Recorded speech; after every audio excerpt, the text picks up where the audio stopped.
जितने भी विधायक हैं वो रांची अपने आवास आएंगे और फिर आप ये लेंगे। आप यहाँ दिन में 100 रुपये में रसगुल्ला और हलवा खाएंगे और 18,000 रुपये पे महिमा मंडन हो रहा है।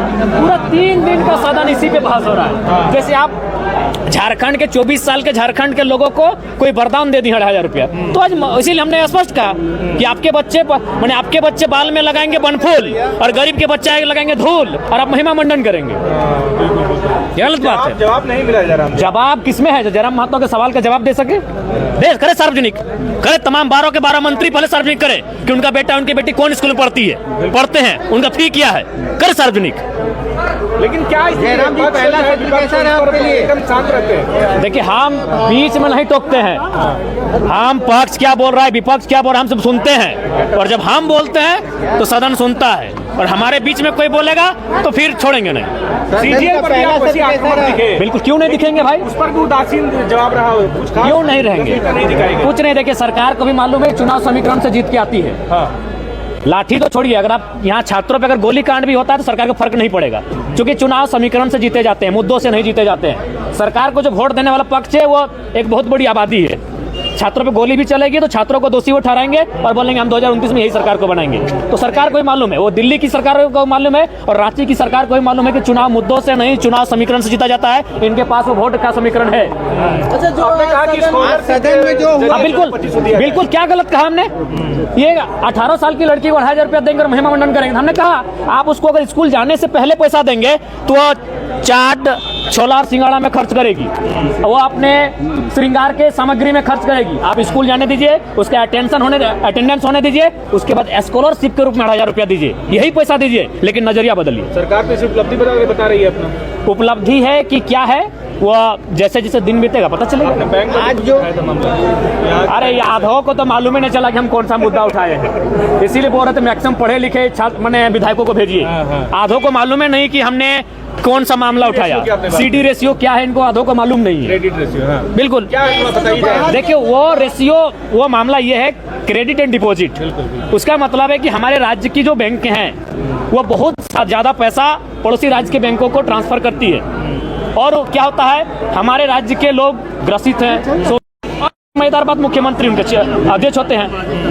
तो भाई उन पैसों को अगर आप अपने पास रखेंगे तो आप युवाओं को लोन दीजिए, आप किसानों को लोन दीजिए, आप महिलाओं को लोन दीजिए और उनको आत्मनिर्भर बनाइए।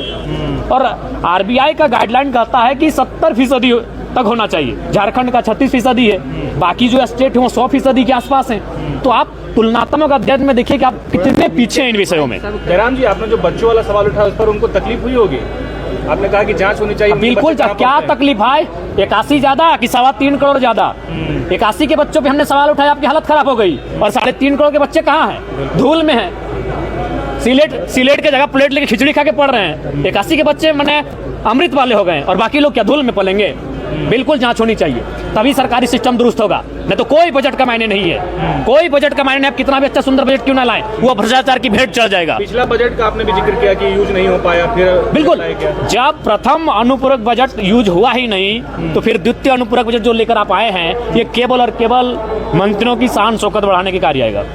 जयराम जी, एक मामला। जयराम जी, आज जो मौका दिया जाए, देखते हैं, अभी शुरुआत हुआ है, कुछ दिन देख लिया जाए सरकार को। कैसा रहा जयराम जी, एक्सपीरियंस कैसा रहा आपका ये 4 दिनों का? ठीक ठाक रहा। अच्छा, सदन में जो आज जवाहरलाल मुर्मू ने बोला है वो कैसे आप देखते हैं? देखिए, मेरे हिसाब से मर्यादा में नहीं थे वो, उन शब्दों से, चूंकि वे लोग माननीय हैं, वो कई वर्षों से राजनीति कर रहे हैं, उन शब्दों पे उनको परहेज करना चाहिए। धन्यवाद। तो जयराम महतो, आप देखिए किस तरीके से यहाँ निकले। हाँ, और केस को जो है लिपापोती कर दिया। जी जी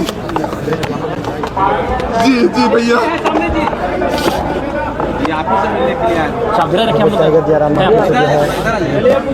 मिलने के लिए आया,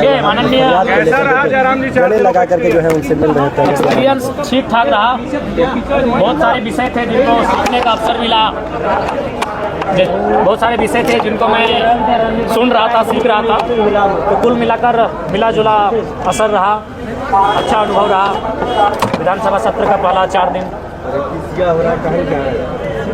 आपने मैया समान योजना पर भी सवाल उठाया है। जी, सवाल हम 1000 बार उठाएंगे। जिनकी उम्र 50 साल हो चुकी है उनको हम सम्मान के दृष्टिकोण से देख सकते हैं, लेकिन जो 18 साल की हमारी बहन है उसको अगर आप 2,500 रुपये फ्री में देते हैं उसको हम सम्मान के दृष्टिकोण से कतई नहीं देखेंगे। उसे आप उनकी प्रतिभा को नकारात्मक दिशा में ले जाने का कार्य कर रहे हैं। आज गाँव की परिस्थिति क्या है, आज आम व्यक्ति कितना लाचार, कितना बेबस हो चुका है कि वो 2,500 रुपया नहीं 500 रुपये में आपको वोट कर देगा। इसलिए मैंने सरकार को ये तर्क दिया है कि आप उस 2,500 रुपये को स्कॉलरशिप का नाम दें और तमाम बहनों को स्कूलों में, कॉलेजों में उनको सुविधा के साथ उपलब्ध कराएं। स्कूल जाने से पहले अगर आप किसी बहन के हाथ में 2,500 रुपये देंगे तो कहीं ना कहीं वो श्रृंगार के कार्यों में, कहीं ना कहीं कुछ ऐसे कार्यों में मैंने यूज करेंगी जिनका कोई विशेष वो लाभ नहीं ले पाएंगे। लेकिन स्कूल जाने के बाद अगर स्कॉलरशिप के रूप में 2,500 रुपये देंगे तो उसको